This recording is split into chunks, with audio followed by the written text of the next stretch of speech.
Video में आज आपको बताऊंगा एक नया डायलॉग थेरेपिस्ट और पेशेंट के बीच। एक पेशेंट जिसे बहुत डेथ की एंजाइटी रहती है, मृत्यु का बहुत भय है उसके मन में, और इस डायलॉग के थ्रू थेरेपिस्ट पेशेंट को अपने डेथ एंजाइटी को फेस करना और उसको दूर करने के तरीके सुझाएंगे। तो आइए अब इस डायलॉग को शुरू करते हैं। पहला स्टेज, सेशन की शुरुआत और पेशेंट के साथ rapport building. Therapist: welcome back. आज आपको देखकर अच्छा लगा। पिछले सेशन के बाद से आप कैसे हैं? पेशेंट: सच कहूं तो अच्छा नहीं हूं। मुझे लगातार डर महसूस हो रहा है, जैसे मैं जल्द ही मरने वाला हूं। यह बहुत भारी लगता है। थेरेपिस्ट: धन्यवाद कि आपने यह शेयर किया। मैं समझ पा रहा हूं कि यह आपके लिए कितना एग्जॉस्टिंग है। आज हम समय लेकर इस डर के साथ कुछ एक्सपोजर एक्सरसाइज करेंगे। आप इसमें अकेले नहीं हैं, मैं आपको गाइड करूंगा। पेशेंट: जब भी मैं फ्यूचर के बारे में सोचता हूं, मुझे बस खालीपन दिखता है, जैसे एक वॉइड है, एक वैक्यूम। और फिर मुझे पैनिक अटैक आ जाता है। बहुत डरने लगता हूं मैं।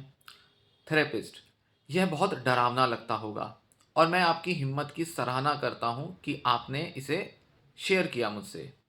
बहुत से लोग डेथ एंजाइटी से जूझते हैं, लेकिन अक्सर इसे छिपाते हैं क्योंकि यह टैबू लगता है कि इसके बारे में किसी से बात करके मैं बड़ा अजीब और अटपटा दिखाई पड़ूंगा। यहाँ हम इसके बारे में खुलकर बात कर सकते हैं। पेशेंट: हाँ, अच्छा तो लग रहा है, लेकिन शर्म भी आती है। जैसे, क्या मुझे बस यह स्वीकार नहीं कर लेना चाहिए क्योंकि मृत्यु तो सभी को आती है?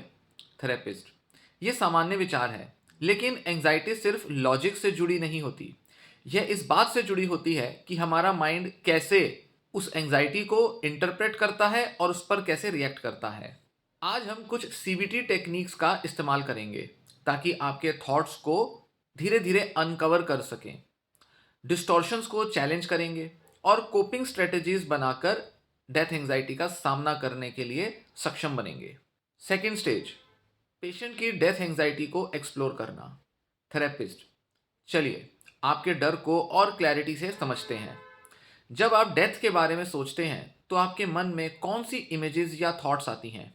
पेशेंट: मैं खुद को हॉस्पिटल बेड पर देखता हूँ, सांस नहीं ले पा रहा ऐसा मुझे दिखाई देता है, या कभी कभी बस अंधेरा दिखता है, जैसे मैं चला गया हूँ और सब कुछ मेरे बिना चलता रहता है। थेरेपिस्ट: तो यहाँ दो थीम्स हैं, मरने के प्रोसेस का डर, सफरिंग, कंट्रोल खोना, और नॉन एग्जिस्टेंस का डर।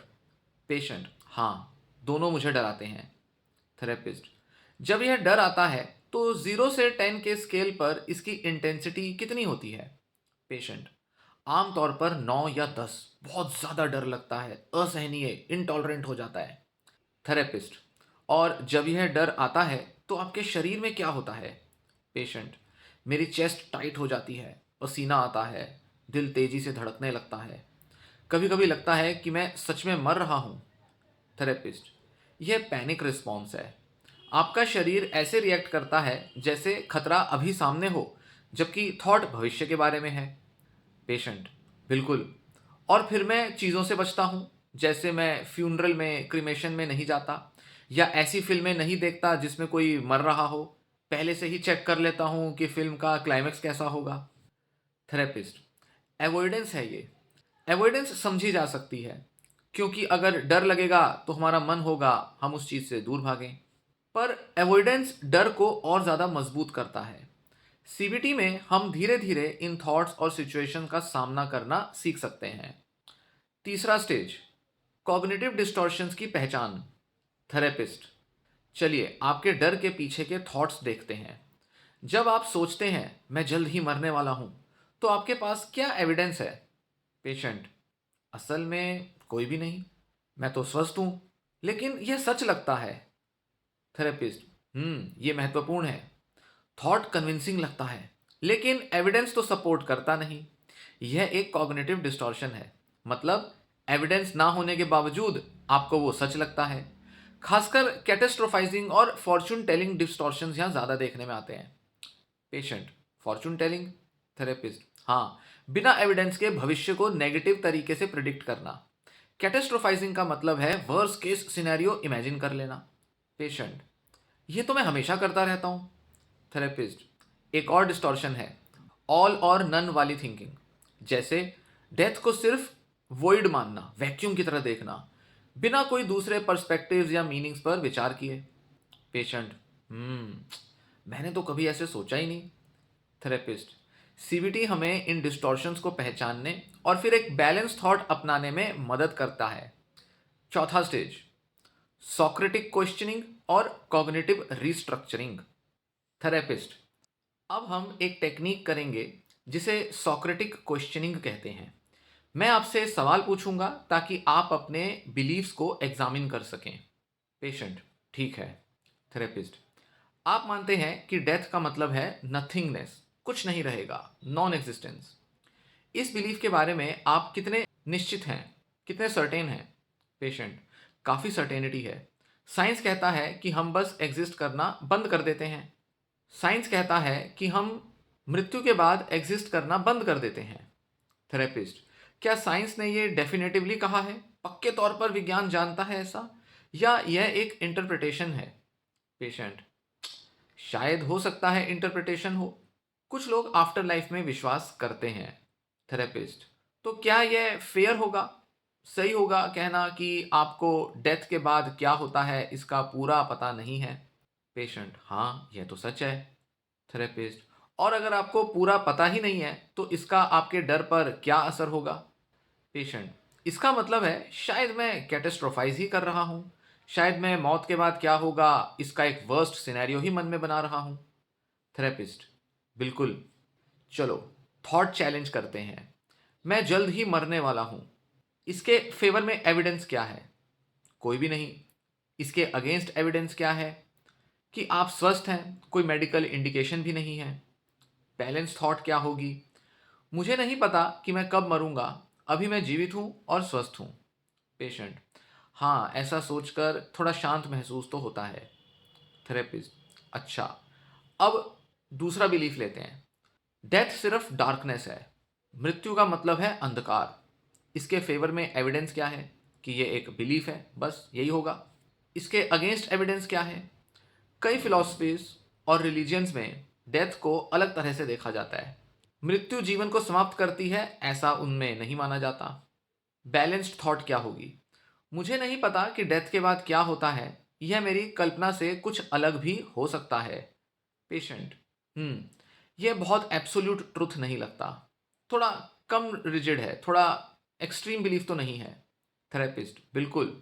हमारा गोल डेथ को डिनाई करना नहीं है, बल्कि कैटेस्ट्रॉफिक इंटरप्रिटेशन को हल्का करना है। ये नहीं कहना कि मौत नहीं आ रही, मौत तो जब आएगी देखा जाएगा, नहीं, आपको मौत को देखने का नजरिया बदलना है। इसी तरह हम अपने बिलीफ को बदल सकते हैं। पांचवा स्टेज, एक्सपोजर और बिहेवियरल एक्सपेरिमेंट्स।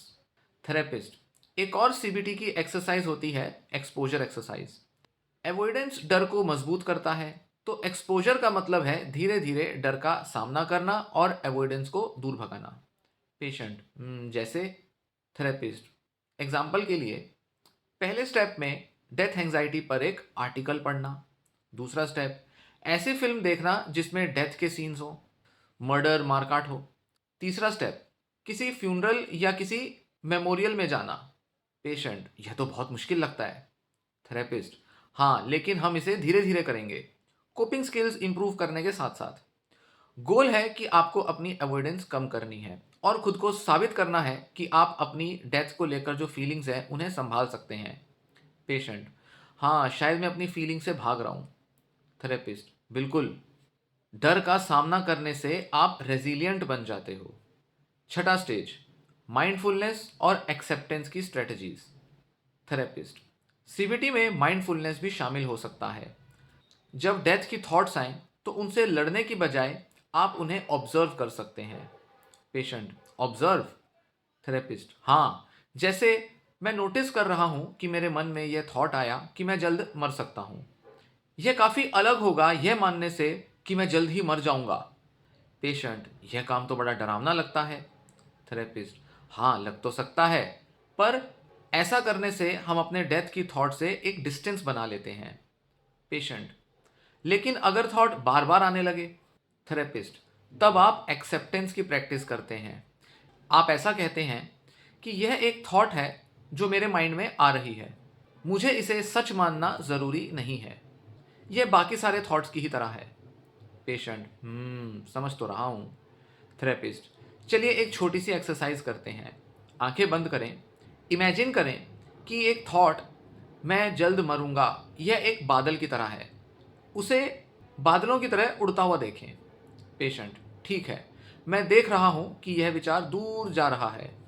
थेरेपिस्ट, कैसा लग रहा है? पेशेंट, हल्का तो लगता है। थेरेपिस्ट, यही माइंडफुलनेस होती है, इसमें हम अपने विचारों से दूरी अपनाते हैं। 7वां स्टेज, एग्जिस्टेंशियल मीनिंग और अपने वैल्यूज़ पर काम करना। थेरेपिस्ट, चलिए पूछते हैं, अगर डेथ निश्चित है तो आपके पास क्या चॉइसेस हैं? पेशेंट, मैं या तो लगातार डर सकता हूँ या इसे स्वीकार करके पूरी तरह जी सकता हूँ। थेरेपिस्ट, कौन सा चॉइस आपके वैल्यूज़ से मेल खाता है? पेशेंट, एक्सेप्टेंस और पूरी तरह मज़े से जीना। थेरेपिस्ट, और आपको यह चुनने से क्या रोकता है? पेशेंट, हैबिट, मेरा माइंड हमेशा डर पर लौट आता है। थेरेपिस्ट, तो टास्क है अपने माइंड को रीट्रेन करना, डिस्टॉर्शंस को पकड़ना, रीफ्रेमिंग करना थॉट्स की, और एक्सेप्टेंस की प्रैक्टिस करना। पेशेंट, हाँ, ये अब समझ में आ रहा है। थेरेपिस्ट, अगर आपको पता हो कि आपके पास 50 साल और हैं तो आप उन्हें कैसे बिताना चाहेंगे? पेशेंट, परिवार के साथ, कुछ नया क्रिएटिव करके और छोटे छोटे मोमेंट्स का आनंद लेके। थेरेपिस्ट, अगर आप इन वैल्यूज़ पर फोकस करें तो डेथ एंजाइटी कैसे बदल जाती है? पेशेंट, यह बहुत अर्जेंट नहीं लगती, जैसे जीने की याद दिलाने वाला कोई रिमाइंडर मिल गया हो। थेरेपिस्ट, बहुत अच्छे, तो डेथ सिर्फ कोई टेरर नहीं बल्कि एक मोटिवेशन का काम करती है, इस तरह से भी डेथ को देखा जा सकता है। 8वां स्टेज, होमवर्क और स्किल बिल्डिंग एक्सरसाइजेस। थेरेपिस्ट, मैं आपको थोड़ा होमवर्क देना चाहूँगा।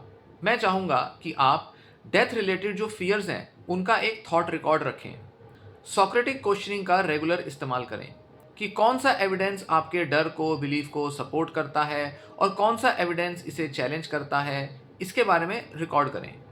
एक रिफ्लेक्शन लिखें, अगर डेथ मुझे मोटिवेट करती है तो मैं कैसे जीना चाहता हूँ? पेशेंट, हाँ, ये तो मैं कर सकता हूँ। थेरेपिस्ट, एक्सीलेंट, बस इसे ही प्रैक्टिस करते रहना। 9वां स्टेज, क्लोजिंग रिफ्लेक्शंस। थेरेपिस्ट, इन सेशंस को ख़त्म करने से पहले आज का आपका सबसे बड़ा टेक अवे क्या होगा? पेशेंट, कि मेरा डर एजम्पशंस से आता है और मैं उन्हें क्वेश्चन कर सकता हूँ।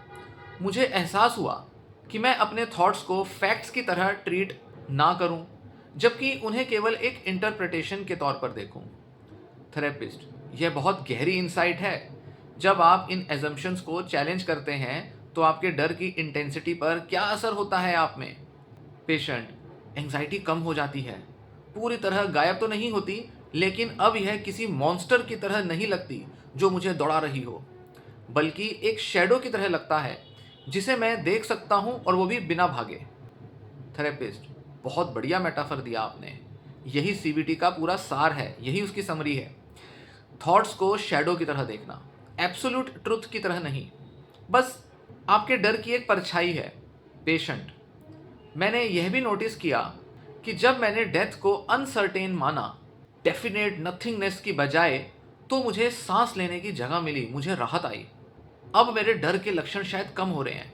थेरेपिस्ट, हाँ, ऐसा ही होता है। अनसर्टेनिटी डिस्कम्फर्टिंग तो लगती है, लेकिन यह पॉसिबिलिटीज़ भी खोलती है। यह माइंड को कैटेस्ट्रॉफिक सर्टेनिटी में फंसने से रोकती है। ये नहीं कि जो आप डरते हो जिस चीज़ को लेकर वो होगा ही, जबकि आप इस इंटरप्रिटेशन को दूर कर सकते हो। पेशेंट, मुझे लगता है कि मैं सर्टेनिटी से बहुत चिपका हुआ था। हर चीज़ ऐसा लगता था कि बस होने ही वाली है, चाहे वह नेगेटिव ही क्यों ना हो। जैसे मुझे पता है कि यह नथिंगनेस है, कुछ भी नहीं रहेगा एक टाइम के बाद, लेकिन उस सर्टेनिटी ने मुझे पैनिक कराया। थेरेपिस्ट, बिल्कुल, कभी कभी सर्टेनिटी अनसर्टेनिटी से भी ज़्यादा डरावनी होती है और डेथ एंजाइटी के मामले में यही होता है। डेथ है तो सर्टेन, पर उसका एक गलत इंटरप्रिटेशन बनाकर और सिर्फ उसके नेगेटिव मीनिंग को देखकर हम अपने उस डर को कई गुना बढ़ा लेते हैं। उसकी सर्टेनिटी का इम्पैक्ट अपने ऊपर बहुत बढ़ा चढ़ा कर देखते हैं और यही कारण होता है कि पैनिक रिएक्शंस आ जाती हैं। आई डोंट नो, मुझे नहीं पता, इस तरह के विचार को अलाउ करना काफ़ी लिबरेटिंग हो सकता है। तो डेथ के बारे में यही सोचना है कि मुझे नहीं पता क्या होगा या क्या नहीं, और आपको एक बिल्कुल डेफिनेट जो इंटरप्रिटेशन दे रहे हो कि मौत के बाद सब कुछ डरावना होगा, सब कुछ भयानक होगा, नथिंगनेस होगी, इस तरह की इंटरप्रिटेशन से अपने को दूर करना है। पेशेंट, यह तो मेरे लिए काफ़ी नया विचार है, नया तरीका है। थेरेपिस्ट, और आपने आज माइंडफुलनेस प्रैक्टिस भी की, थॉट को बादल की तरह उड़ते हुए देखा, कैसा लगा ऐसा करके? पेशेंट, काफ़ी हल्का लगा। मुझे एहसास हुआ कि मुझे थॉट से लड़ने की ज़रूरत नहीं है, मैं बस उसे नोटिस भी कर सकता हूँ। थेरेपिस्ट, यह एक स्किल है जिसे आप प्रैक्टिस करते रह सकते हैं। समय के साथ यह आपके और एंग्जाइटी के बीच एक डिस्टेंस बना देता है और फिर थॉट्स बहुत डरावने नहीं लगते। पेशेंट, मैं कोशिश करता रहूँगा। थेरेपिस्ट, अच्छा, और याद रखिए, आपका गोल डेथ एंग्जाइटी को पूरी तरह से ख़त्म करना नहीं है। गोल है कि इसकी पकड़ को कम किया जा सके ताकि आप पूरे अच्छे ढंग से जी सकें, ढंग से सांस ले सकें। पेशेंट, यह अब समझ में आने लगा है। थेरेपिस्ट, अगर आप खुद को 5 साल बाद इमेजिन करें, जब आपने इस पर बहुत काम किया हो, तो आप क्या उम्मीद करेंगे? पेशेंट, मैं उम्मीद करूंगा कि मैं लाइफ से बच नहीं रहा हूँ, मौत से भाग नहीं रहा हूँ। मैं चाहूँगा कि मैं फ्यूनरल में जा सकूँ, डेथ पर बात कर सकूँ और बिना पैनिक किए अपने रोज़मर्रा के दिन एंजॉय कर सकूँ। थेरेपिस्ट, यह बहुत ही बढ़िया विज़न है और हर कदम जो आप अभी उठाते हो, आपको अपने विज़न के और भी करीब ले जाता है। Patient, thank you. Therapist, you are welcome. मैं आपकी करेज की सराहना करता हूँ कि आपने इस डर का सामना किया। यह आसान नहीं होता। इनफैक्ट थेरेपी में आना ये सबसे बड़ा करेज का काम है, जो कदम आप पहले ही ले चुके हैं। और आप अगर इसी तरह काम करते रहेंगे तो आप इसी करेज के साथ अपने डर पर काबू पा लेंगे। पेशेंट, मुझे अब बहुत होपफुल महसूस हो रहा है। थेरेपिस्ट, उस होप को पकड़े रहना। थॉट रिकॉर्ड, माइंडफुलनेस और ग्रेजुअल एक्सपोजर की मदद से आपके पास डेथ एंग्जाइटी के साथ अपने रिलेशनशिप को, अपने कनेक्शन को रीशेप करने के अब काफ़ी सारे टूल्स हैं। पेशेंट, हाँ, मैं प्रैक्टिस करता ज़रूर रहूँगा, क्योंकि प्रैक्टिस से ही मैं इस डर को भगा पाऊँगा। Therapist, excellent. आज के थेरेपी सेशन को हम यहीं ख़त्म करते हैं। अगली बार हम आपके थॉट रिकॉर्ड्स को रिव्यू करेंगे और देखेंगे कि रीफ्रेमिंग की मदद से आपने रियल सिचुएशंस में कैसे काम किया, कैसे अपनी इंटरप्रिटेशंस को बदला। पेशेंट, ठीक है, मैं होमवर्क करता रहूँगा। थेरेपिस्ट, बहुत बढ़िया, मुझे आपके प्रोग्रेस के बारे में सुनने का इंतज़ार रहेगा। तो ये रही पूरी डिस्कशन एक डायलॉग की फॉर्म में थेरेपिस्ट और पेशेंट के बीच, जिसमें कई सारे थेरेपी टेक्निक्स पर थेरेपिस्ट ने पेशेंट से चर्चा की, उनको समझाया कि कैसे वो अपने डेथ एंग्जाइटी को दूर भगा सकते हैं, कैसे धीरे धीरे कुछ स्टेप्स लेकर वो अपना जो डेथ को लेकर जो इंटरप्रिटेशन है, उसको देने वाला जो मीनिंग है, उसको बदल कर डेथ एंग्जाइटी पर काबू पा सकते हैं। कुछ इसी तरह सीबीटी की कुछ बेसिक सी टेक्निक्स की मदद से किसी भी तरह की एंग्जाइटी और डर को दूर किया जा सकता है, और यहाँ मैंने उदाहरण दिया डेथ एंग्जाइटी का। तो सीबीटी एक बहुत ही कारगर, बहुत हाईली इफेक्टिव और यूज़फुल टेक्निक है जिसकी मदद से डेथ एंग्जाइटी को दूर किया जा सकता है।